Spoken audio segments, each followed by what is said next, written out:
Fun Bells. ഇനി എൻ്റെ ഊഴം വിട്ടു. എനിക്ക് ചീരയില തിന്നാൻ തോന്നുന്നു. എനിക്ക് വേണ്ടി ചീരയില കൊണ്ടുപോവാ. പിന്നെ എനിക്കൊരു ആട്ടിറച്ചി വേണം, അതുകൊണ്ടുതാ. ക്ഷമിക്കണം സുഹൃത്തുക്കളെ, എനിക്ക് ഒരു ദിവസം 2 പേരുടെ ആഗ്രഹം മാത്രമേ നടത്താൻ പറ്റൂ. അയ്യോ, അപ്പൊ നാളെ വരെ പട്ടിണി കിടക്കണം.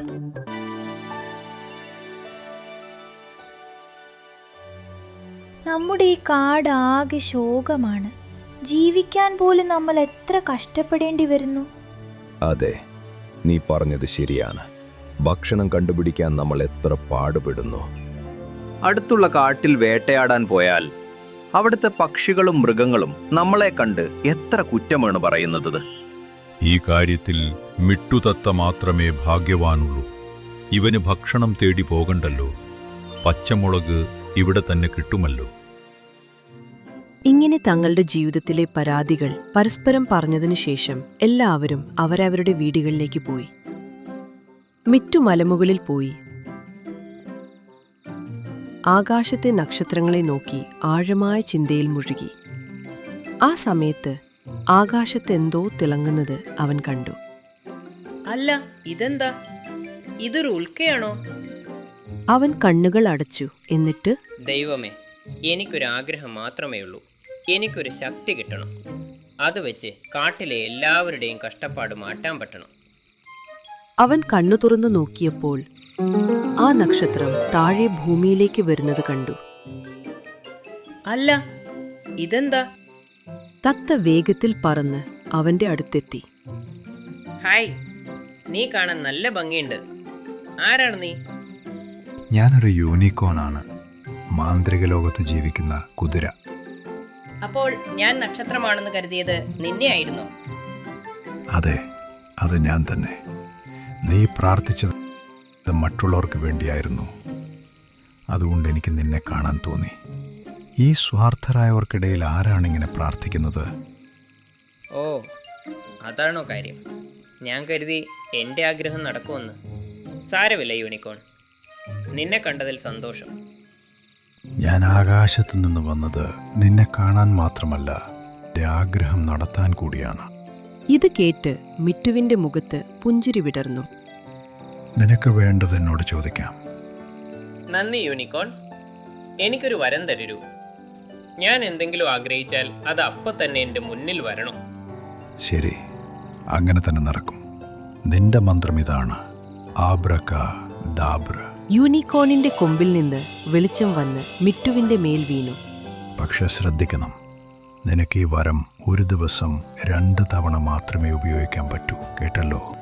ശരി, ഞാൻ ഓർത്തോളാം.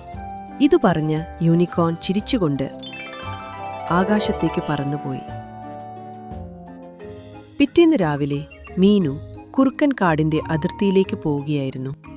ഇത്ര നേരത്തെ എഴുന്നേൽക്കണം. ഇനി വേറെ കാട്ടിൽ പോകണം. അവിടെ കഷ്ടപ്പെട്ട് വേട്ടയാടി ഭക്ഷണം കണ്ടുപിടിക്കണം. ആ സമയത്ത് മിറ്റുവും അവിടെ കൂടെ പോകുന്നുണ്ടായിരുന്നു. ഹേയ് മീനു, നീ വല്ലാതെ വിഷമത്തിലാണല്ലോ. ഇന്ന് ഞാൻ നിന്നെ സഹായിക്കട്ടെ? നിനക്ക് എന്നെ എന്ത് സഹായിക്കാൻ പറ്റും മിറ്റു? എനിക്ക് പറ്റും. ആബ്രക ഡാബ്ര. മീന് കുറുക്കന് വേണ്ടി ഒരു വലിയ ഇറച്ചി കഷ്ണം ഇപ്പോൾ ഇവിടെ വരട്ടെ. അത് പറഞ്ഞതും ഒരു വലിയ ഇറച്ചി കഷ്ണം അവിടെ വന്നു. അത് കണ്ട് മീനു കുറുക്കൻ വളരെ സന്തോഷിച്ചു. അടിപൊളി, നിനക്ക് ഒത്തിരി നന്ദി.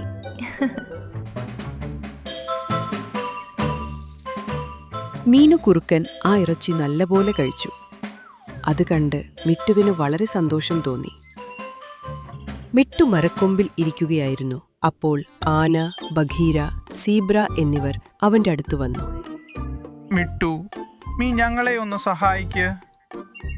പിന്നെന്താ? എന്ത് സഹായമാണ് വേണ്ടത്? എനിക്ക് കരിമ്പ് തിന്നാൻ കൊതിയാവുന്നു. നീ എനിക്ക് വേണ്ടി കരിമ്പ് സംഘടിപ്പിച്ചുതാ. ശരി, ഞാൻ ചെയ്യാം. ഇത് പറഞ്ഞ മിട്ടു അവന്റെ മാജിക് ഉപയോഗിച്ചു. ഉടനെ അവിടെ കുറെ കരിമ്പ് വന്നു. ഇനി എൻ്റെ ഊഴം വിട്ടു. എനിക്ക് ചീരയില തിന്നാൻ തോന്നുന്നു. എനിക്ക് വേണ്ടി ചീരയില കൊണ്ടുപോവാ. പിന്നെ എനിക്കൊരു ആട്ടിറച്ചി വേണം, അതുകൊണ്ടുതാ. ക്ഷമിക്കണം സുഹൃത്തുക്കളെ, എനിക്ക് ഒരു ദിവസം 2 പേരുടെ ആഗ്രഹം മാത്രമേ നടത്താൻ പറ്റൂ. അയ്യോ, അപ്പോൾ നാളെ വരെ പട്ടിണി കിടക്കണം. ഞാൻ ഇനി ഭക്ഷണം തേടി പോയാൽ 2 മണിക്കൂർ എടുക്കും. 2 മണിക്കൂർ എടുക്കുമെങ്കിൽ നീ എന്തിനാ മാജിക്കിലൂടെ ഭക്ഷണം ചോദിക്കുന്നത്? അത്രയും അധ്വാനം ചെയ്തൂടെ? വേണ്ട, ഞങ്ങൾ 2 പേരും നാളെ വരാം. നീ നാളെ ഞങ്ങളുടെ കാര്യം നടത്തണം കേട്ടോ. ശരി.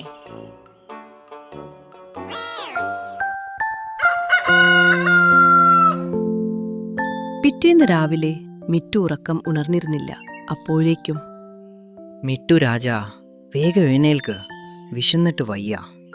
അല്ല, ആരാണ് രാവിലെ തന്നെ? മിറ്റു നോക്കിയപ്പോൾ കുറെ മൃഗങ്ങളും പക്ഷികളും അവന്റെ മുന്നിൽ നിൽക്കുന്നു. അയ്യോ, നിങ്ങളെല്ലാവരും ഉണ്ടോ? അതെ മിട്ടു, നീ എല്ലാവരെയും സഹായിക്കുമല്ലേ? അപ്പോൾ എന്നെയും സഹായിക്ക്.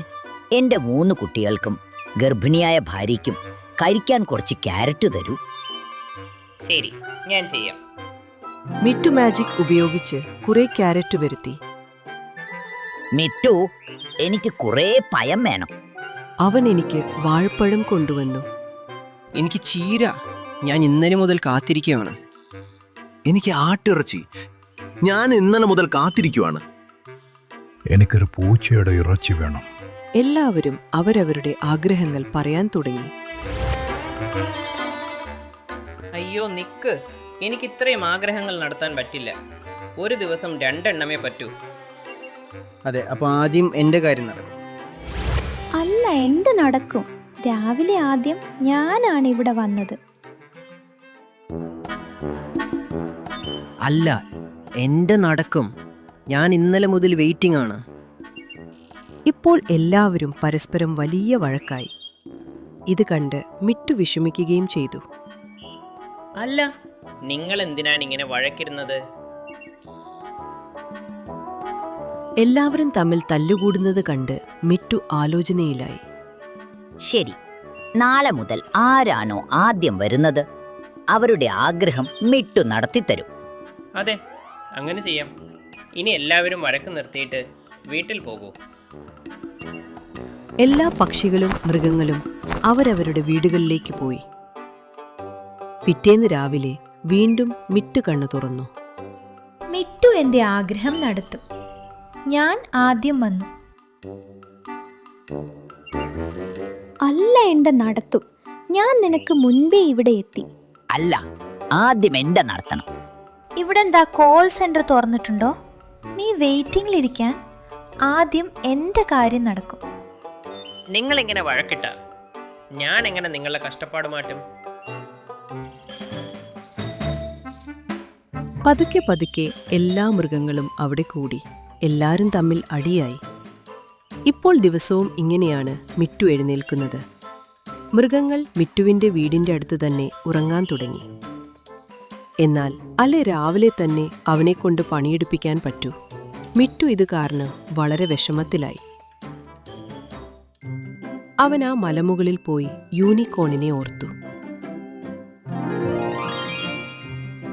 മിട്ടു, എങ്ങനെയുണ്ട് നിനക്ക്? ഞാൻ വരം ചോദിച്ചത് എല്ലാവരുടെയും കഷ്ടപ്പാട് മാറ്റാനായിരുന്നു. പക്ഷേ മൃഗങ്ങളെല്ലാം അവരുടെ ആഗ്രഹങ്ങൾ തീർക്കാനാണ് അത് ഉപയോഗിക്കുന്നത്. മുൻപ് അവരെല്ലാം സ്വന്തമായി വേട്ടയാടിയും ഭക്ഷണം തേടിയും ജീവിച്ചിരുന്നു. എന്നാൽ ഇപ്പോൾ എല്ലാവരും എന്നെ മാത്രം ആശ്രയിച്ചാണ് ഇരിക്കുന്നത്. അപ്പോൾ ഇനി നിനക്ക് എന്താണ് വേണ്ടത്? ഇത് കേട്ട് മിറ്റു ഒന്ന് ആലോചിച്ചു തലതാഴ്ത്തി. പിറ്റേന്ന് രാവിലെ എല്ലാ മൃഗങ്ങളും വീണ്ടും മിറ്റുവിന്റെ അടുത്ത് വന്നു. മിട്ടു, ഇന്ന് നീ എന്റെയും കൊക്കിന്റെയും ആഗ്രഹം നടത്തണം. അല്ല, ആദ്യം എന്താ നടത്തണം? വഴക്ക് വീണ്ടും തുടങ്ങുന്നതിനു മുൻപേ മിറ്റു പറഞ്ഞു. പ്രിയപ്പെട്ട മൃഗങ്ങളെ, എൻ്റെ കാര്യം കേൾക്കൂ. നിങ്ങൾ കഷ്ടപ്പെടുന്നത് കണ്ടാണ് ഞാൻ ആ വരം ഉപയോഗിച്ചത്. പക്ഷേ നിങ്ങളെല്ലാം അധ്വാനിക്കുന്നത് തീർത്തും നിർത്തിക്കളഞ്ഞു. അത്യാവശ്യങ്ങൾക്കായി ഞാൻ വാങ്ങിയ വരം നിങ്ങൾ ആഗ്രഹങ്ങൾക്ക് വേണ്ടി ഉപയോഗിക്കാൻ തുടങ്ങി. ഇത് കേട്ട് മൃഗങ്ങളെല്ലാം പരസ്പരം നോക്കാൻ തുടങ്ങി. എനിക്ക് വരം തന്ന യൂണിക്കോൺ അത് തിരിച്ചെടുത്തു. കാരണം അദ്ദേഹം പറഞ്ഞത് നിങ്ങൾ പണിയെടുക്കാത്തത് എൻ്റെ തെറ്റാണെന്നാണ്. ഇത് കേട്ടപ്പോൾ എല്ലാ മൃഗങ്ങൾക്കും അവരുടെ തെറ്റു മനസ്സിലായി.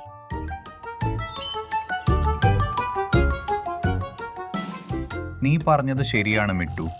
ഞങ്ങൾ ആകെ മടിയന്മാരായിപ്പോയി, വെറും മടിയന്മാർ. ഇന്നു മുതൽ ഞങ്ങൾ വീണ്ടും അധ്വാനിക്കാൻ തുടങ്ങാം. ഞങ്ങളുടെ തെറ്റ് കാരണം നിന്റെ ശക്തി പോയതിന് ഞങ്ങൾ മാപ്പ് ചോദിക്കുന്നു. സാരമില്ല സുഹൃത്തുക്കളെ, നിങ്ങൾ പണിയെടുക്കാൻ തയ്യാറായതിൽ എനിക്ക് സന്തോഷമുണ്ട്. ഇപ്പോൾ എല്ലാ മൃഗങ്ങളും സ്വയം ഭക്ഷണം തേടി പോകാനും വേട്ടയാടാനും തുടങ്ങി. ആരും അവരുടെ ജീവിതത്തെക്കുറിച്ച് പരാതി പറഞ്ഞില്ല. എല്ലാവരും സന്തോഷത്തിലായി. ഒരു വൈകുന്നേരം ടീനു കുരുവിയുടെ കുഞ്ഞു കൂട്ടിലിരുന്ന് ഭയങ്കര കരച്ചിലായിരുന്നു. എന്തു പറ്റി കുഞ്ഞേ, നീ എന്തിനാ ഇങ്ങനെ കരയുന്നത്? അമ്മ ഭക്ഷണം തേടി പോയതാണ്, ഇതുവരെ വന്നില്ല. എനിക്ക് വല്ലാതെ വിശക്കുന്നു. മിട്ടു അങ്ങോട്ടും ഇങ്ങോട്ടും നോക്കി കണ്ണുകൾ അടച്ചു. ആബ്രക ഡാബ്ര. ഇത് പറഞ്ഞതും കൂട്ടിൽ ഒരു ആപ്പിൾ വന്നു. ആഹാ, ഒരു ആപ്പിൾ! കുഞ്ഞത് സന്തോഷത്തോടെ കഴിക്കാൻ തുടങ്ങി. അപ്പോൾ ടീനു കുരുവിയും അവിടെ എത്തി. ഇതെന്താ, എന്റെ കുഞ്ഞ് ആപ്പിൾ തിന്നുന്നോ? ദൈവത്തിന് നന്ദി. വെറും കൈയോടെ വന്നാൽ കുഞ്ഞിന് എന്ത് കൊടുക്കുമെന്നോർത്ത് വിഷമിക്കുകയായിരുന്നു ഞാൻ. പക്ഷേ ഈ ആപ്പിൾ നിനക്ക് എവിടുന്ന് കിട്ടുമിട്ടു? എൻ്റെ വരത്തിൻ്റെ മാജിക്കിലൂടെ. അതിന്റെ അർത്ഥം നിന്റെ ശക്തി നിന്റെ കയ്യിൽ തന്നെയുണ്ടെന്നാണോ? അതെ, സത്യത്തിൽ ഇനി ഞാൻ കഷ്ടപ്പാടുള്ളവരെ മാത്രമേ സഹായിക്കൂ, അതും രഹസ്യമായി. കാരണം ആരും എന്നെ ആശ്രയിച്ച് ജീവിക്കാൻ പാടില്ല. അതുകൊണ്ടാണ് ശക്തി പോയി എന്ന് ഞാൻ കള്ളം പറഞ്ഞത്. ഈ കാര്യം ആരോടും പറയരുത്. ഇത് കേട്ട് ടീനു കുരുവി തലയാട്ടി സമ്മതിച്ചു. പക്ഷെ അപ്പോഴേക്കും കുറുക്കൻ അവിടെ എത്തി. മിട്ടുവിന്റെ ശക്തി തിരിച്ചു കിട്ടിയോ? ഇനി നമുക്കാർക്കും പണിയെടുക്കേണ്ടി വരില്ല. ഈശ്വര, ഇവൾ ഇവിടെ എവിടുന്ന് വന്നു? കുറുക്കൻ ആ സമയത്ത് തന്നെ കാട് മുഴുവൻ ഈ വാർത്ത പരത്തി. പിറ്റേന്ന് രാവിലെ എല്ലാ മൃഗങ്ങളും വീണ്ടും മിറ്റുവിന്റെ മുന്നിൽ നിന്ന് അടികൂടുകയാണ്. മിറ്റു മരക്കൊമ്പിലിരുന്ന് ഇവരെ നോക്കുകയായിരുന്നു. ഈ വര എൻ്റെ ജീവൻ എടുത്തേ അടങ്ങൂ.